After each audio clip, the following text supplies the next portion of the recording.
प्यारे बच्चों, हिंदी क्लास के इस चैनल में आप सबका स्वागत है। आज इस पाठ में आप जानेंगे व्यंजन संधि के अंतिम 4 नियम। हम लोगों ने इससे पहले व्यंजन संधि के 12 नियम को जान और समझ चुके हैं। आज 13 से 16 तक हम लोग जानेंगे।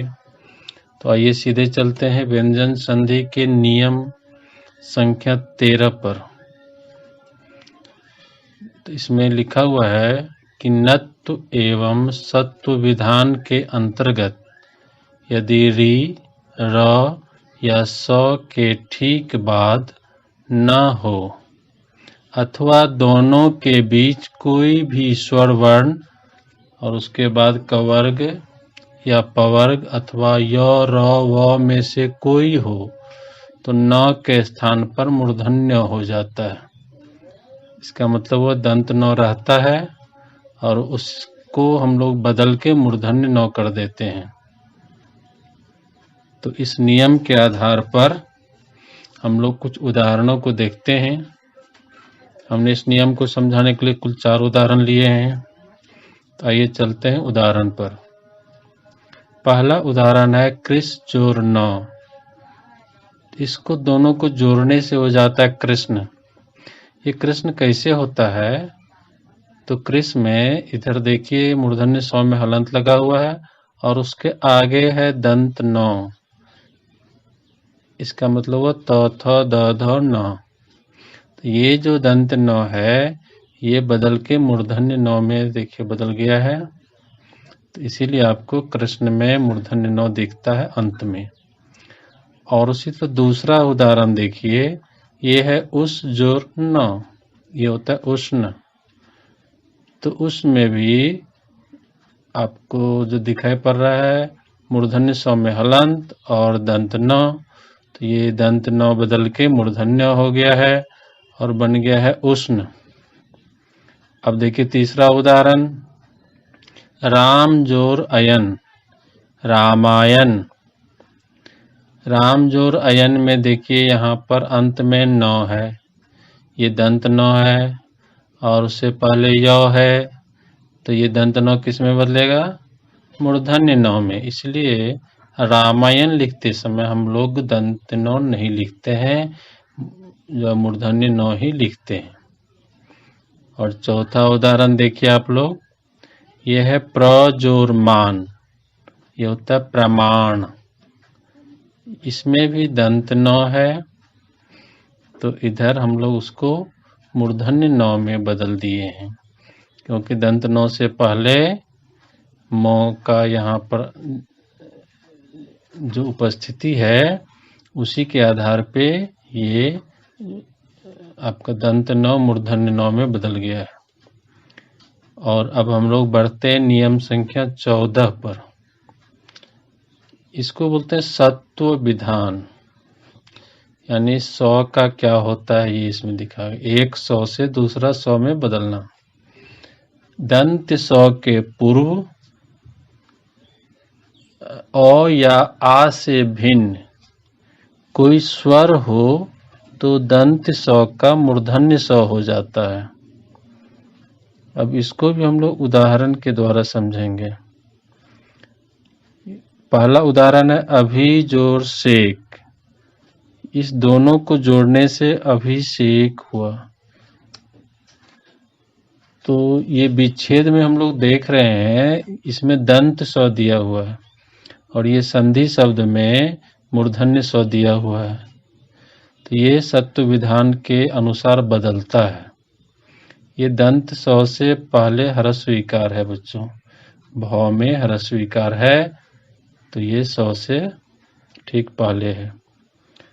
तो इसीलिए जो है ये दंत 100 मूर्धन्य 100 में बदल गया। सिर्फ अ आ नहीं रहना चाहिए, बाकी कोई भी स्वर रहने से ये बदलेगा। अब देखिए दूसरा उदाहरण।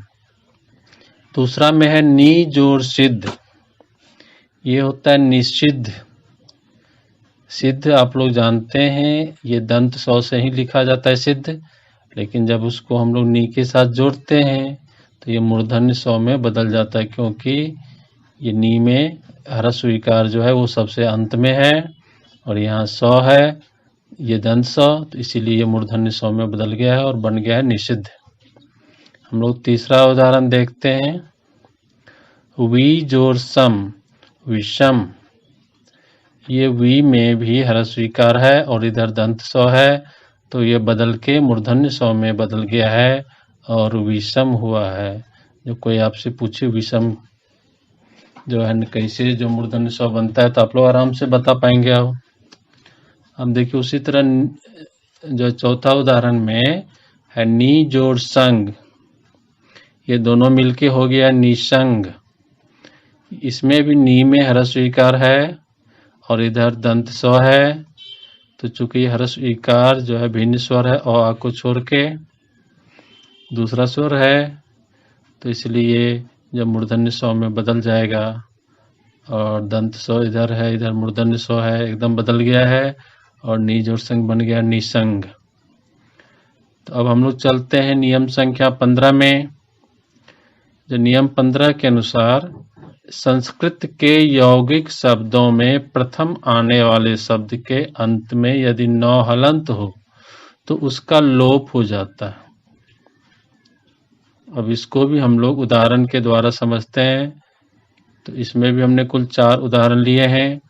तो देखिए पहला उदाहरण ये है प्राणिन जोर मात्र। प्राणी मात्र, प्राणिन में आपको अंत में 9 हलंत दिख रहा होगा। ये 9 हलंत बदल गया है शून्य से, इसको हमने शून्य कर दिया, 0, कुछ नहीं। ये 9 हलंत अब दिखेगा ही नहीं, मतलब इसका लोप हो गया है। ये प्राणिन जोर मात्र प्राणी मात्र होता है। ये प्राणी मात्र को आप देखिए इधर जो है सब एक शब्द जो है संधि शब्द, उसमें ये 9 हलंत आपको कहीं नहीं दिखाई पड़ेगा, इसका मतलब लोप हो चुका है। और उसी तरह दूसरा उदाहरण देखिए मंत्रिन जोर मंडल, ये होता है मंत्री मंडल। यहाँ मंत्रिन का अंत का जो अक्षर है 9 हलंत, ये जो है इसका बिल्कुल लोप हो गया है। लोप होने की वजह से इधर मंत्रिमंडल शब्द ही लिखाता है। और तीसरे उदाहरण को आप लोग देखिए हस्तिन जोड़ दंत, ये होता है हस्ती दंत। यहाँ पर हस्तिन में अंत में 9 हलंत है, तो इसका लोप हो जाने की वजह से हस्ती दंत हो गया है। उसी तरह से चौथे उदाहरण को आप लोग देखें ध्यान से, ब्राह्मण जोर वाक। इसमें ब्राह्मण में 9 हलंत अंत में लगता है, ये संस्कृत के अनुसार है। तो ब्राह्मण जोर वाक को हम लोग ब्रह्म वाक्य बोलते हैं। ये 9 हलंत पूरी तरह से यहाँ समाप्त हो गया, उसका अस्तित्व नहीं बचा है, उसका लोप हो गया, नहीं उसको हमने डिलीट कर दिया है, मिटा दिया है। तो ये ब्रह्म वाक्य हो गया। तो ये कितना आसान है। और अब हम लोग चलते हैं नियम संख्या 16 पे। देखिए इसमें क्या होता है, इसमें अहन शब्द के बाद यदि कोई शब्द आए तो अहन के 9 का र हो जाता है। र मतलब र हलंत। परंतु रात्रि और रूप शब्द के आने पर 9 हलंत का ओ हो जाता है। ये सिर्फ रात्रि और रूप को छोड़ के अहन में जो अंत में 9 हलंत है बच्चों, उसका र हलंत में परिवर्तन होता है। लेकिन जब रात्रि होता है और रूप शब्द आगे होता है तो वहां पे 9 हलंत का ओ हो जाता है। अब देखिए इसको उदाहरण के द्वारा समझते हैं। तो यहाँ पहला उदाहरण आपके सामने है। पहला है अहन जोर निस। तो इसमें जो 9 हलंत है ये र हलंत में बदलकर अहर्निश हो गया है। आप लोग अहर्निश शब्द में देखेंगे 9 में ह्रस्व ईकार है, उसके ऊपर में रेफ का चिन्ह दिखाई दे रहा है, वही आधा र है या र हलंत के रूप में जाना जाता है। दूसरा उदाहरण है अहन जोर मुख। ये होता है अहर मुख। यहाँ पर भी मुंह के ऊपर में रेफ दिया हुआ है, इसका मतलब र आधा है या र हलंत है। तो जब र आधा होता है या र हलंत होता है तो उसको हम लोग अगले वर्ण के सिर के ऊपर में लगा देते हैं। जो अगले वर्ण की शिरोरेखा होती है उसके हम लोग ऊपर में लगा देते हैं, तो उसे आधा र माना जाता है। तो अहन जोरमुख अहरमुख हो गया। अब हम लोग रात्रि और रूप के शब्दों को देखते हैं। यह है अहन जोर रात्रि, इसको जोड़ने से हो जाता अहोरात्रि। हम लोगों ने नियम में पहले ही देखा है, ये रात्रि या रूप रहने पर ओ होता है, तो यहाँ पर भी नाक का ओ हो गया है।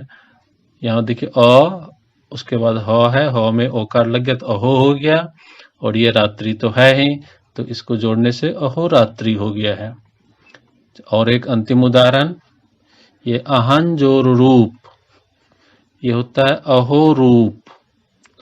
यहाँ अहन में नौ हलंत है, ये नौ हलंत ओ में बदल गया, तो ये अहन से अहो हो गया है, और ये रूप तो है ही, तो अहो रूप जो होने से हम लोग इसमें देखते हैं ओ के रूप में परिवर्तन हुआ है।